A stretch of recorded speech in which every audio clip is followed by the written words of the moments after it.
Hey, what's going on, guys? ZTA Prime back here again. Today I have the Lenovo Tab 3 8 Plus. This is an 8-inch Android Lenovo tablet. GearBest was kind enough to send this over for review, and here on my channel, I've neglected Android tablets for emulation and stuff like that. I want to get into it a lot more, so I'm really glad they actually sent this over. On their website, this is known as the Lenovo P8 tablet PC. They're $159 right now. I'm going to leave a link in the description so you can go check it out.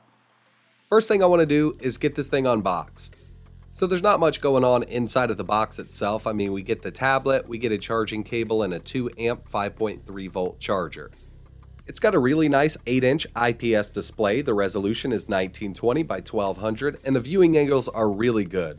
The tablet also sports an ambient light sensor. It will adjust the brightness of the screen depending on the room lighting, which is a big plus for a cheap tablet like this. One of the big reasons I wanted to get a hold of this tablet versus a lot of the other ones that are sold online is this one has a Snapdragon 625 CPU. It's 8 cores, 2 GHz with 3 GB of RAM. Most of the cheaper tablets on the market nowadays have MediaTek CPUs. They're not all that great for gaming. Hopefully this Snapdragon 625 will definitely get us by with some emulation and some native Android gaming. I'm going to go over the full specs of the tablet real quick.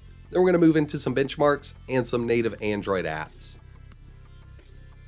The CPU is a Snapdragon 625 octa-core at 2 GHz, that's 8 cores. The GPU is an Adreno 506 at 650 MHz, 3 GB of DDR3 RAM. The screen is an 8-inch IPS 1920 by 1200 WUXGA display.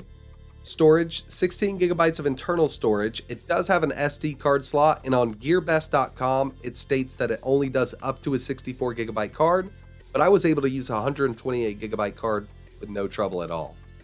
Wi-Fi 802.11 BGN and AC. That's a big plus, so you can connect to your 5G networks. 2 cameras. Now they're not the best quality cameras. I wasn't expecting that from a tablet. 8 megapixel on the back, 5 megapixel on the front. Video's a little choppy, but if you're in good light, the rear camera does take pretty decent pictures. As for battery capacity, it does seem a little small for this big 8-inch screen. It's only a 4,250 milliamp hour battery.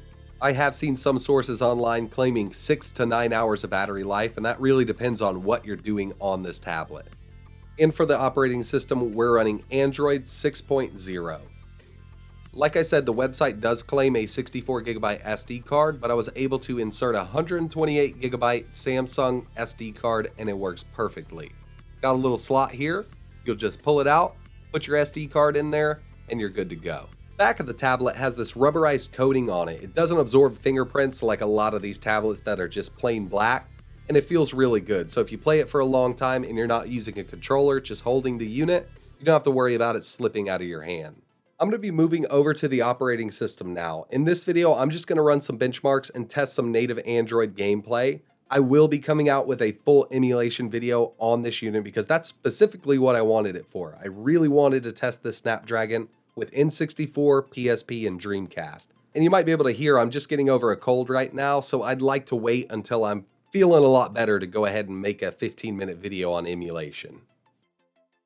So I've been able to spend a few hours with this tablet now. It feels really snappy. The operating system feels great. The Snapdragon CPU is definitely keeping up. If you want a tablet like this for Netflix, email, Hulu, video playback, YouTube, this is the perfect tablet for you. We'll go right into About Tablet. Android 6.0.1. There was a small security patch for this when I first booted it up. As you can see, July 1st was the last Android security patch. Not too bad considering some of these Android tablets and Android boxes on the market today are running security patches from like 2015. Moving right along to IDA64, we have the Qualcomm Snapdragon 625/626. Not sure what that's about. It's an 8-core CPU, 14 nanometer, and it clocks as high as 2 GHz. I think we're going to get some really good performance out of this. The GPU is the Adreno 506. It clocks as high as 650 MHz, and it does OpenGL ES 3.1. I did run some benchmarks. First up, we have Antutu. We scored a 61,204. Not bad for a small chip like this or a cheap tablet. 3D score was pretty good at 12,545.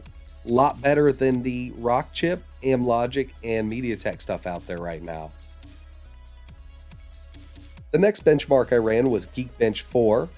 Single core score was not as impressive as I thought it would be. It's only 853, but the multi-core score actually scored higher than I thought it would. 853 for single, 2,963 for the multi-core score. I know it's got that 8 core at 2 GHz, so that's why we pulled off almost a 3,000. The last benchmark I ran was 3D Mark. Slingshot Extreme 455, Ice Storm Unlimited 13,665.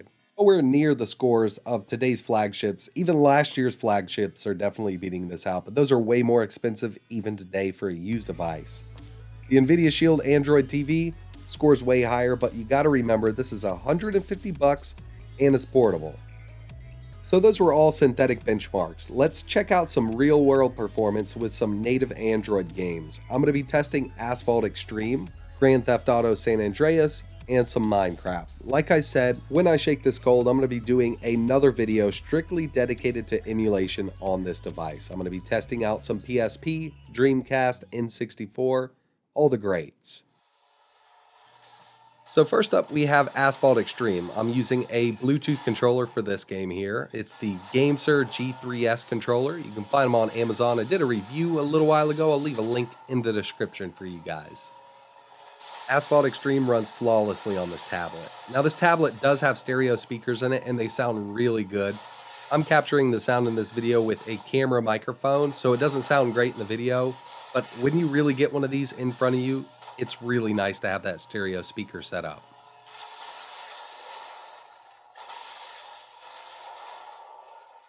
The next game I tested was GTA San Andreas, and it runs great. I have everything maxed out, resolution, shadows, and I don't notice any frame drops or anything like that. I mean, it's running perfectly with this Lenovo tablet.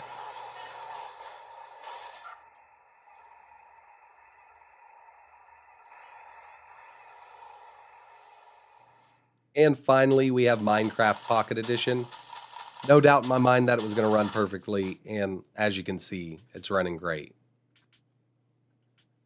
I could probably bring up the chunk distance in this game and it would run perfectly. I just left it as it was when I downloaded it from the Google Play Store.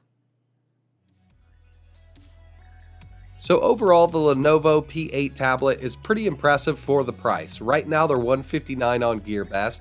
Like I said, I'm going to leave links down below. You can go check it out. They have all the specs listed because I know I missed some stuff. If you're like me and you can't afford a flagship phone, this is a great option. I know it's not top of the line specs, but it's also only $159 versus $600 to $1,000 depending on which phone you're buying at the time. I will have another video coming out in the next couple days strictly focusing on retro emulation using this tablet here. We're going to test Dreamcast, N64, PlayStation 1. We'll do some MAME stuff. All the good emulators will be tested in that video, and we'll get a feel for how this thing performs with retro emulation. Really appreciate you guys watching. If you could, hit that like button and subscribe. Like always, thanks for watching.